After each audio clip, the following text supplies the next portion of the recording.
more voice of God, more authoritative, more permanent. But it's becoming so blurry that I think it matters less. I think, well, I know that at the Times, most of my stories start on the blog, as they're in the form of a blog post, but sometimes they're conversational, sometimes they're not, sometimes they're reported, sometimes they're more off the cuff, linking other reports. And then those blog posts then make their way into the paper. They migrate. So the paper, a newspaper in print, becomes the best of the website on any given day. Our print paper today is the best of the website from the whole day before. Sometimes actually we screw up and we don't put the best of the website in the paper, which is frustrating. So is that how most of the writers are writing now? I would say every month more people are writing that way. Doesn't always work that way. There's some stories that and there are some stories I write that just go into the paper and don't have a life of their own on the web first. I wrote about, for instance, the story about Fox's show Touch was never on the blog before it was in the paper. It just went straight to the paper. It was a traditional 1,000-word feature. But for spot news, for daily news, I think most stories start that way. I think we should use blogging as an opportunity to make journalism more accessible. And what I mean by that is, when my mom reads some of my stories, she has no idea what I'm talking about. Because I'm assuming she has a lot of knowledge she doesn't have. I'm assuming she knows what Nielsen ratings mean. I'm assuming she knows that HBO is a cable channel. I'm assuming all these things that I shouldn't assume. Well, maybe we can use blogging as a way to write stories that are less presumptuous. we can use these new forms on the web to make our readers actually understand what we're talking about. And it sounds sort of elementary, but it's oftentimes forgotten that we're writing for, especially the Times, but in general as journalists, we're writing for a general audience that hasn't necessarily read all of our stories before. And I think blogging, especially because we can, on blogs, it's so much more normal to link to other sources, we can use blogs to be more accessible, to reach more people. That's sort of an optimistic way of looking at it. Yeah?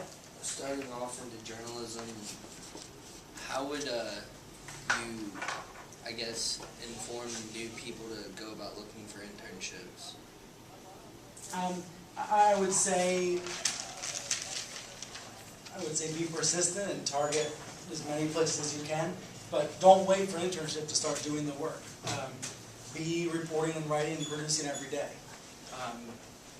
By doing that, you're going to increase your odds of an internship, and you're going to decrease your odds of needing the internship. So you're going to benefit both ways. Some people can start, so I say write every day. What do I mean by that? Some people can cover a topic and own that topic really well. So for me, it was cable news, just 3 channels, obsess over them every day. Or you could obsess over sports, or a certain team, or a certain defensive linebacker, or a certain stadium. Or you could obsess over Occupy Memphis, or something like that. Is there still one Occupy Memphis? And, you could pick a news event and own it. Or you could pick something based on location. You could be the best at covering City Hall, the best at covering a suburb, the best at covering this campus, the best at covering something geographic. Or you could be the best at doing something online, a certain platform, the best at summarizing events on Twitter, the best at making funny jokes about the news on Facebook, the best at posting YouTube videos about topics. You could be platform-based, you could be geographically based, you could be topic-based, but figure out what you can hone in on and practice journalism doing.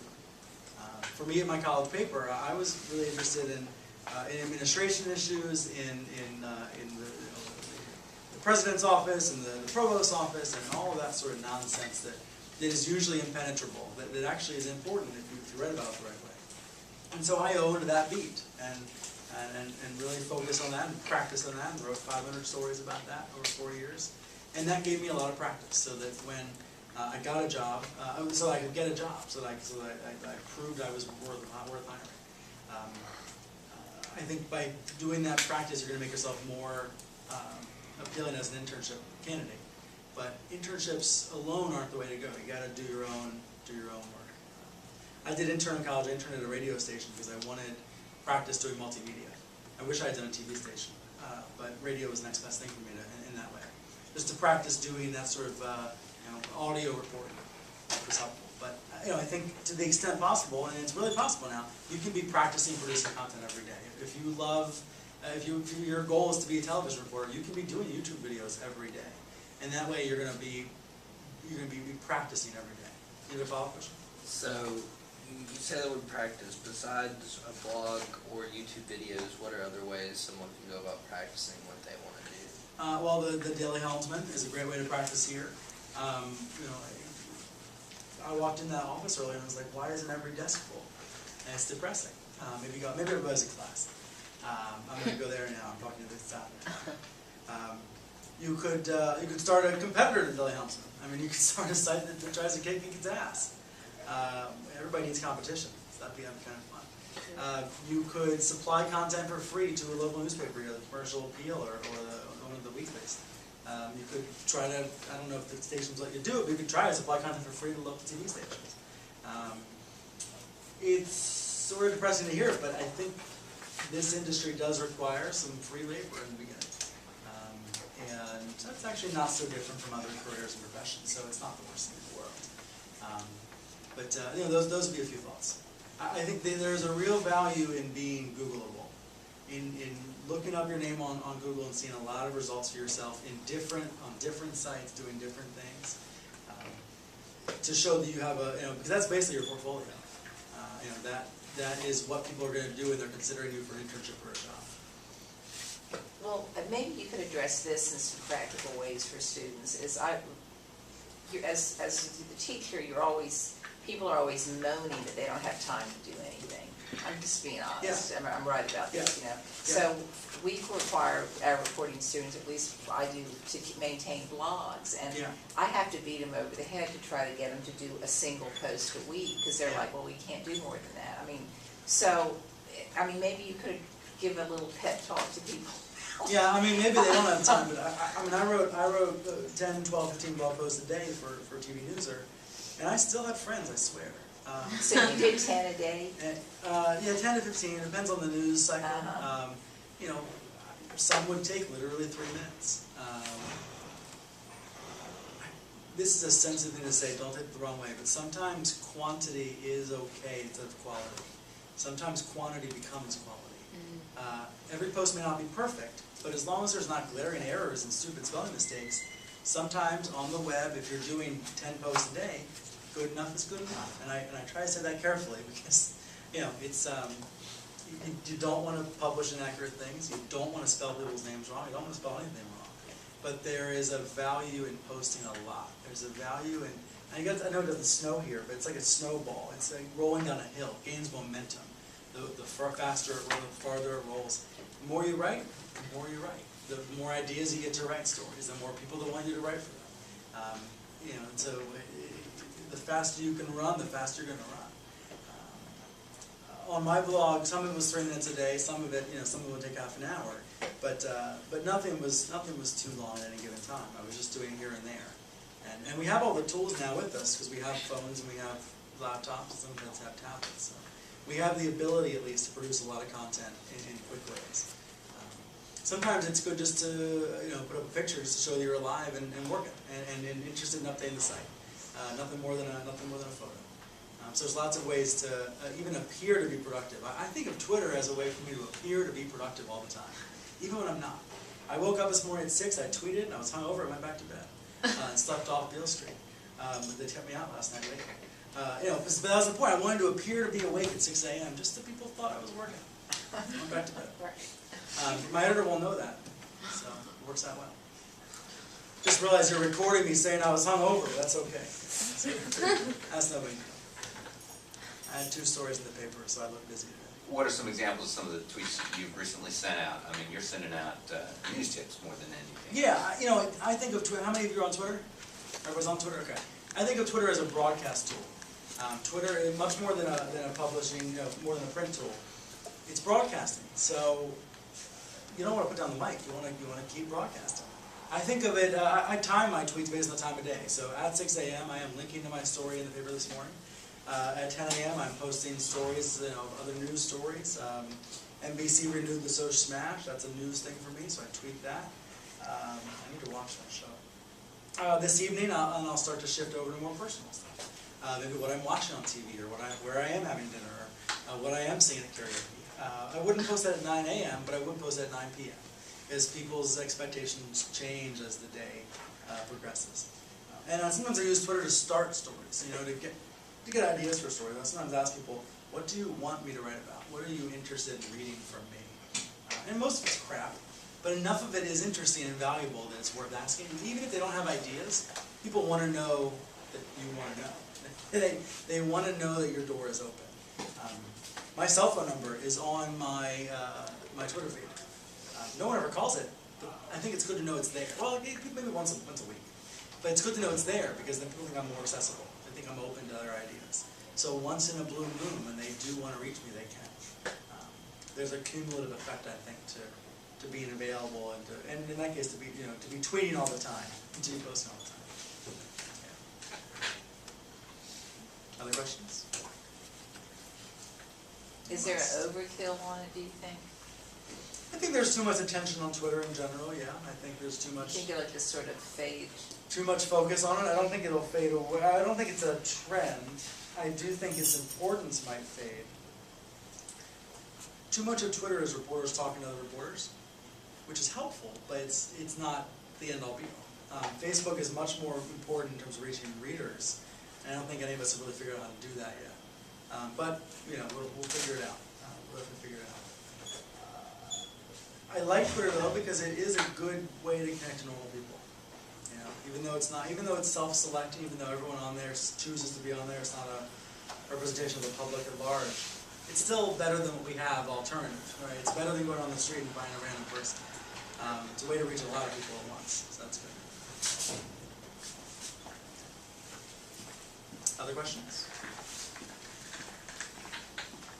Y'all must want to know something. Do you think that technology has taken over the real access of actually talking to a person and getting the real news from real people? There is a risk of that, sure. But do you think But we can guard against it. Yeah. We can. It is easier to do an email interview, right, than to do an in-person interview. But as reporters, we can and should guard against that happening. There is definitely no substitute for being there and being in the person's face, and that it becomes even more true when you're writing more important stories about more pressing issues that are more awkward and uncomfortable, right? Because it's a lot easier to evade a question and avoid a question over email or over the phone. So I think it's an issue, but I think we can guard against it. I think we can avoid it from being a bigger problem. And sometimes, the web is a very decent medium for reaching more people, for getting a wider variety of views. I love being able to, on Facebook, just you can go in the public search tool and see what people are posting and saying about TV shows, about anything really. And it's a great supplementary set of data. It's not going to replace in-person interviews or face-to-face, but it is a good other way to get people's information, their state of mind. Where do you get your story ideas from? I mean, you said fake. I mean, obviously, what you just said, but there's a pie chart. I would say 50% come in some way or form from the companies that are involved. They're pitching story ideas to me. Most of them I'm saying no to, but I'm saying yes to enough. And sometimes I'm saying no to their idea, but I'm saying yes to something that is related. When Fox pitched me this story about this TV show that's premiering tonight, Touch, their pitch was all about the advertising of the show. And I didn't really care about the advertising of the show, but I did care about the fact that it was launching in 100 countries.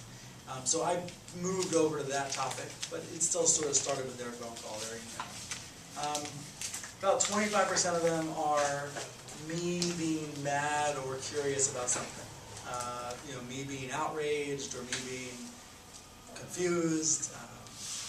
I'm doing a story right now about broadband internet because when I try to watch Netflix at home at night, it's so slow. It buffers the whole time. I can't watch damn video. It's crazy. It's 2012. Let's get it together.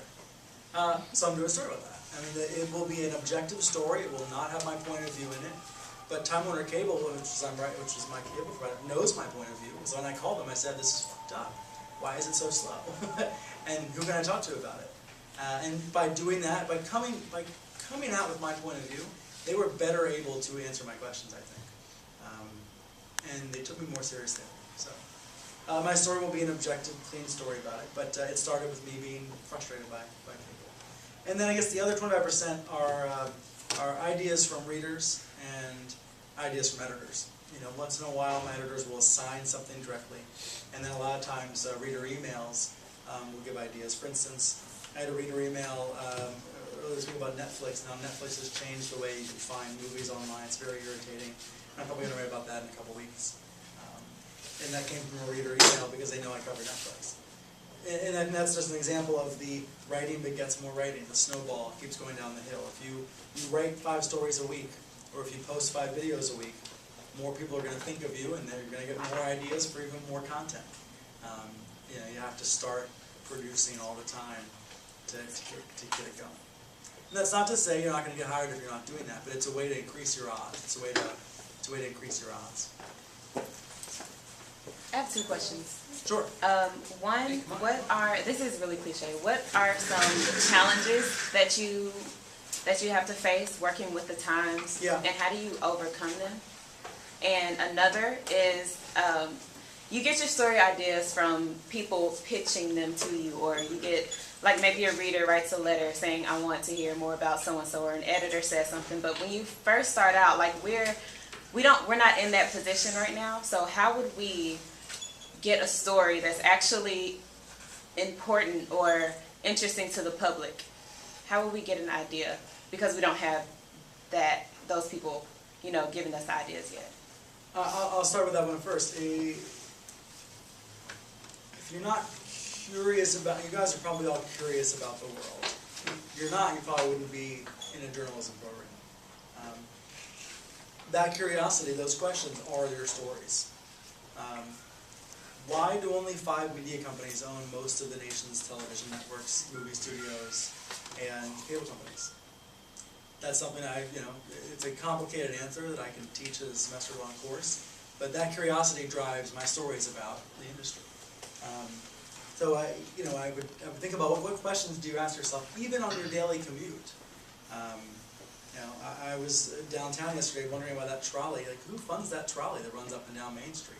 Like, it must be subsidized somehow. It must be helping keep these businesses alive. It's beautiful. It's really cool. I wonder who made those trolleys. The questions you ask yourself in the day-to-day life are the stories you can be writing, and they'll end up being really good ones because you have an interest in them. You have a passion. To your first point about what are the challenges of the Times, it's unique at the Times in some way because it's a national newspaper. It's got a staff of 1,200 people, which is far more than any other newspaper in America. It'll probably stay that way for a while. It's the challenges of the Times are that because it's so big, there are many internal politics that we don't face elsewhere. So there are other TV reporters, there are sports TV reporters, there are technology reporters that mention television, there are politics reporters that mention television, there are all of these people whose toes can conceivably be stepped on when I write stories. And for me, it's about either stepping gently or not stepping at all.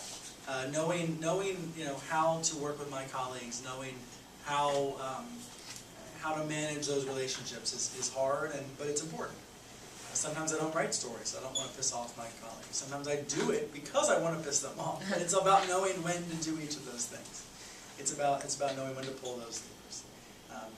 And the other challenge of the Times is that it is an entrenched, incumbent institution that's been around since the end of the Civil War, and has a hard time changing. Just like a battleship has a hard time moving position.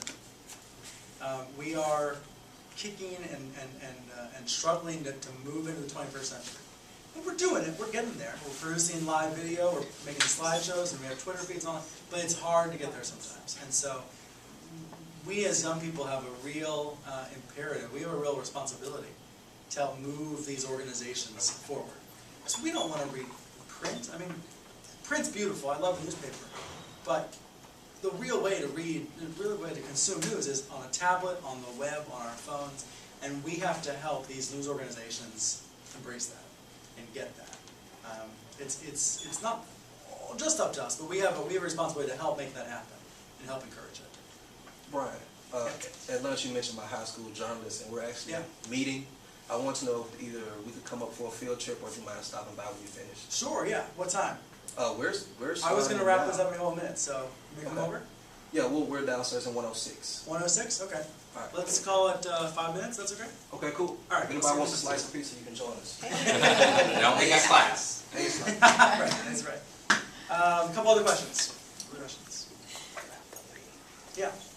What was some of your favorite stories that you've ever written about? Favorite stories, it's a great question. That's hard. Gosh, the first thing that came to mind is like the worst, most horrible tragedy ever. The first story that came to mind is covering the tornado in Joplin last year. And I'll tell you why I say it's a favorite, because it sounds horrible to say that at first. I have been fascinated by weather for decades, and I've always been a weather junkie and curious about it, and I've never really written about it. And I had a chance when I was in Chicago covering Oprah Winfrey's last show, of all things. I diverted over to Missouri to cover the tornado last May. Single deadliest tornado in 50 years in this country. And it was amazing to cover because although there were so many reporters there were so many stories to do. So I tried to get away from the hospital where all the reporters were and go and talk to normal people in their own neighborhoods that have been affected. And you can really, you can do some really interesting, important work when you're doing that. I was surprised by how willing people were to talk to me, even though their houses have been caved in and destroyed. And I was surprised by how few reporters were talking to those people, because they were all concentrated. Remember that hospital got blown over and the windows were all shut? All the reporters went to that one spot, and they didn't really, until the next day, they didn't get out into the neighborhoods. So there was a lot of freedom for me to go talk to people, and they were really willing to talk. And so that's what made it a favorite story, is that it was an important story, but I kind of had it to myself a little bit, not literally, but almost. Because I went where everyone wasn't at. And generally that's really important in journalism. It's not as fun to be the 30th person covering the NFL as it is to be the first person covering one corner of the league, or to be the first person covering a different type of sporting event. It's more fun to go where people aren't covering, so you can own it. You can be the best at it. Other favorite stories. I went to Al Jazeera out in the Middle East in Qatar a couple times. Once I interviewed this is amazing. There's a journalist from Al Jazeera that was arrested, sent to Guantanamo Bay for 7 years. He was the only journalist ever to be put in Guantanamo Bay. He was, they called him all sorts of shitty names and accused him of terrorism, and he was never charged. He was never proven. And he was finally let free in 2008. And now he runs Al Jazeera's coverage of human rights and of civil liberties and of the anti-Guantanamo Bay. And it was a great interview to do. It was in Arabic, so I had a translator. But it was a great experience to be able to go over there and interview him and do that kind of thing. So that's another example of a story where no one had interviewed him yet. I don't think readers in the United States even knew there was a journalist at Guantanamo Bay that had ever been detained there. So to do that story was nice because I was revealing something that people they hadn't known. It was relatively easy for me to get to him because no one wanted to talk to him. So it was kind of easy for me, but no one had read about it, so that was a favorite also. It was very hard to get that on the front page, but I finally did. My editors finally kind of forced it out there on Christmas one year. And that's fun because it's more fun, I think, as a journalist when you're revealing something for the first time, when you're really breaking news. And there's a lot of news out there that needs to be written about. There's a lot of stuff to be covered. One last question, maybe? Do I have anything else? What do you like to do in your spare time now? I play a lot of Halo on Xbox. Maybe it gets my stress out. I sing a lot of karaoke. My girlfriend and I are starting to travel. We're going to go to Barcelona tomorrow for a week. So that'll be good. And I like to tweet. I really do. Just as a person, not as a reporter. I'm fascinated by the platform. She and I met on Twitter, so it's got some redeeming values. We'll just bring our show to you guys. No, I'm wrapping up. They have class to finish, so. Oh, it's there's better- another class. Yeah, but I was gonna step out right now. Okay, cool. All right. All right, thanks, Mark. And guys, I'll be on 6:30 tonight. Yeah, 6:30.